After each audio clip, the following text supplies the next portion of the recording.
staying the distance. The Group 2 Brisbane Cup. Campaldino was favourite with Etna Rosso, the next popular pick.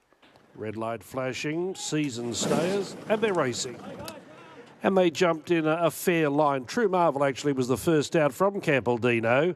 Manzoice was third away. Fourth on settling down was, as they go to that first bend, Dillian. He's 3 wide around the first bend.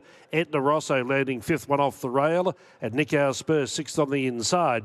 Followed then by Mr. Waterville. Strathtay 3 wide in the first call, outside of Star Vega, and so Dazzling inside that pair. And last year's Cup winner Alegron, he just fell out of the gates and settles down in last position. No speed on at all as they run down the side of the track. They've got around 2,600 metres left to go. And the leader was True Marvel, an unusual role for him, but nothing else at this stage wants to take him on. He leads away from Campaldino on the outside, and Dillian, even though they're going slowly, is travelling 3 wide as they straighten for home on the first occasion. That's the leading trio. Manzoice lurks behind that trio in 4th on the fence, and Etna Rosso, the second favourite, getting a good run, 5th one off the rail. Midfield defence, Nikau Spur inside of Mr. Waterville, then So Dazzling, Strathtay, Star Vega, and Alegron is last of all. Still, the pace is very moderate. They go by the big crowd here at Eagle Farm on Stradbroke Day, but there's still a lap left to go, and True Marvel obviously is going to try and lead all of the way. Dillian eventually gets over to be second, one off the fence, and third over on the inside is Manzoice getting a cosy run. Now Campaldino getting cover, 1 out and 1 back as they went by the 1,800 metres. 2 lengths away, Nikau Spur over on the inside of Etna Rosso. He's having a good trail in midfield, and he's actually stalking his main betting rival in Campaldino. Then came Mr. Waterville outside of So Dazzling. 3 wide, no cover, Strathtay as they go to the back straight. Star Vega second last, and Alegron, if he's to win, he has to come from last.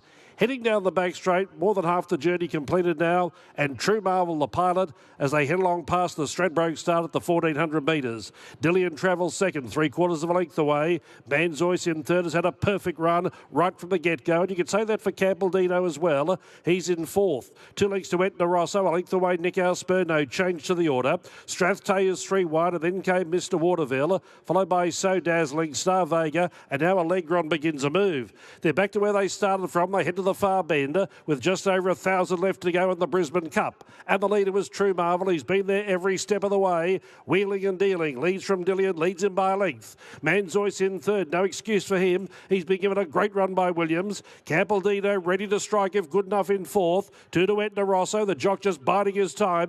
Strathtay's had a hard run nearer the rail. Nikau Spur. Then Mr. Waterville followed by Alegron. So Dazzling and Star Vega is now out to last. 600 metres left to go. They come to the turn, and now the race is on in earnest, where True Marvel led the way, but Campaldino leaves his trailing position, moves up ominously. Manzoice third, Dillian calls it a day. Etna Rosso runs on, and the others were headed by Nikau Spur and Mr. Waterville. They've got around 300 left to run. Campaldino the leader. Etna Rosso is trying harder. Manzoice up to third. That might be the race. On the inside, Campaldino led the way. Etna Rosso is trying his heart out. Currently, he can't get Campaldino. Campaldino in front. Tim Clark riding confidently. Another cup for Clark and Waterhouse and Bott. Campaldino too good. Beat Etna Rosso. Third over the line was Manzoice. Not sure about 4th. Strathtay there. Campaldino, the 4-year-old gelding, has now had 14 starts for 6 wins. He was originally racing in New Zealand, but after 2 wins around this time last year, he was sent to the Waterhouse Bott team at Randwick and had a light spring campaign in 2024 before returning to the track in March of this year. His win today makes it 4 wins in a row for him this campaign. This is his 6th start since March. The prep punctuated with 1 freshen up of 5 weeks between his 4th and 5th starts. Speed mappers had him leading today, but it wasn't the case. A decent run from second favourite Etna Rosso, who's only 5 and had his first crack at 2 miles today. Check the odds, pick a winner. Another cup for Clark and Waterhouse and Bott. Campaldino too good. Beat Etna Rosso. Third over the line was Manzoice. Not sure about 4th. Strathtay there with Mr. Waterville. Followed at the head of the other side.